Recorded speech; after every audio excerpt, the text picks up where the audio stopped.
भारत के दूसरे प्रधानमंत्री और जय जवान जय किसान का नारा देने वाले लाल बहादुर शास्त्री का 11 जनवरी 1966 को निधन हुआ था।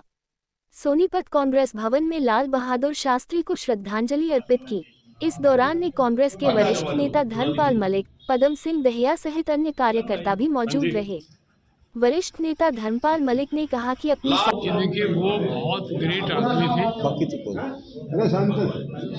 लाल बहादुर शास्त्री जी का जीवन अपने आप में एक इतिहास है। उनका बेटा हरिकृष्ण शास्त्री मेरे साथ मेंबर पार्लियामेंट रहे और उनकी मुझे एक बात याद आती है कि लाल बहादुर शास्त्री जी की धर्मपत्नी की बताई हुई बात मैं बता रहा हूँ, क्योंकि मैं हरि के साथ कई बार उनकी धर्मपत्नी से मिला, हरि की माता जी से मिला, और क्योंकि हरि और मैं दोनों इकट्ठे मेंबर पार्लियामेंट थे, और मैंने उनसे कहा कि आपकी माता जी से मिले, कुछ उनके पुराने एक्सपीरियंस की बात का हमें ज्ञान होना चाहिए। उन्होंने बताया कि जिस टाइम, ये तो एक जग जाहिर है कि उन्होंने इस्तीफा दिया था, लेकिन किन हालात में इस्तीफा दिया था। उन्होंने बताया कि मैं जब लाल बहादुर शास्त्री जी जब रेलवे मिनिस्टर बने तो वो एक ऑफिशियल टूर पर आगरा गए दिल्ली से, और जब दिल्ली से आगरा जा रहे थे तो रास्ते में लाल बहादुर शास्त्री की धर्मपत्नी ने कहा कि जी मैं बाथरूम तक जाना चाहती हूँ।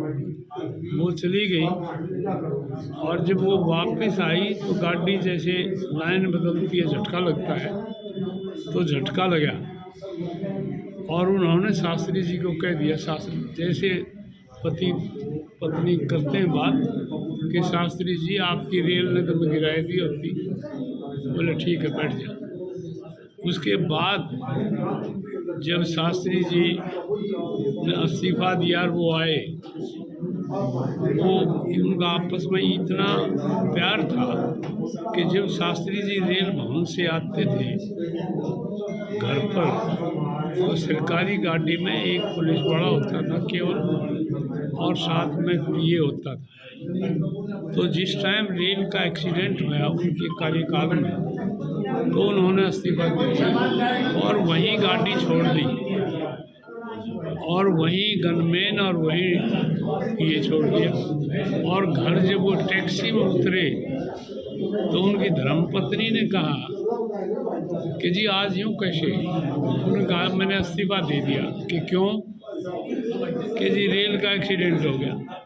बोला रेल, फिर आपने इस्तीफा क्यों दे दिया? आप कौन से रेल चला रहे थे? बोला उस दिन मैं रेल चला रहा था जब तुमने कहा तेरी रेल ने गिरा दी ऊपरी।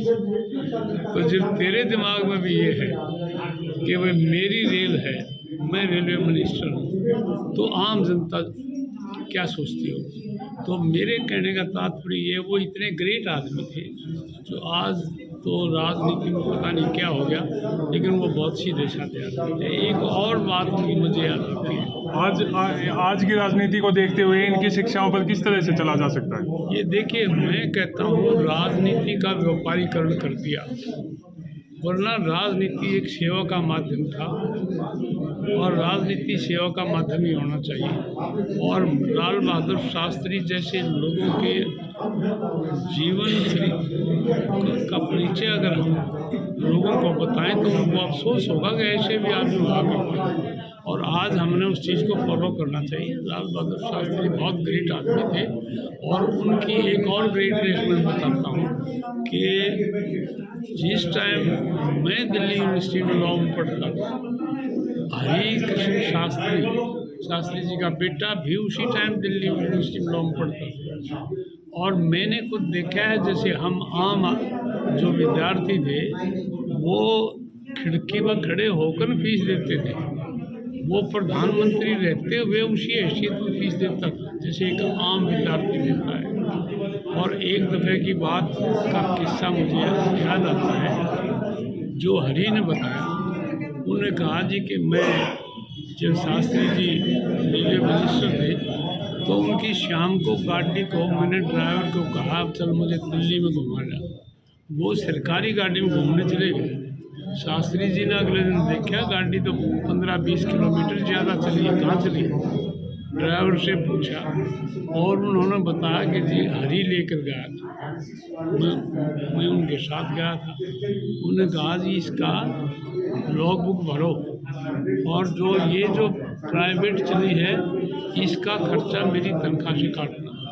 तो आज ये बातें हमें तो एक इतिहास का हिस्सा लगती है, संभव नज़र नहीं आती, लेकिन इसीलिए राजनीति खराब है। आज राजनीतिक लोगों से घृणा है क्योंकि वो भ्रष्ट हो गए, चरित्रहीन हो गए, झूठे हो गए, बेईमान हो गए। लेकिन आज फिर समय बदलेगा और शास्त्री जी जैसे महान नेताओं की इतिहास सुन के हम पद चिन्ह पर चलेंगे।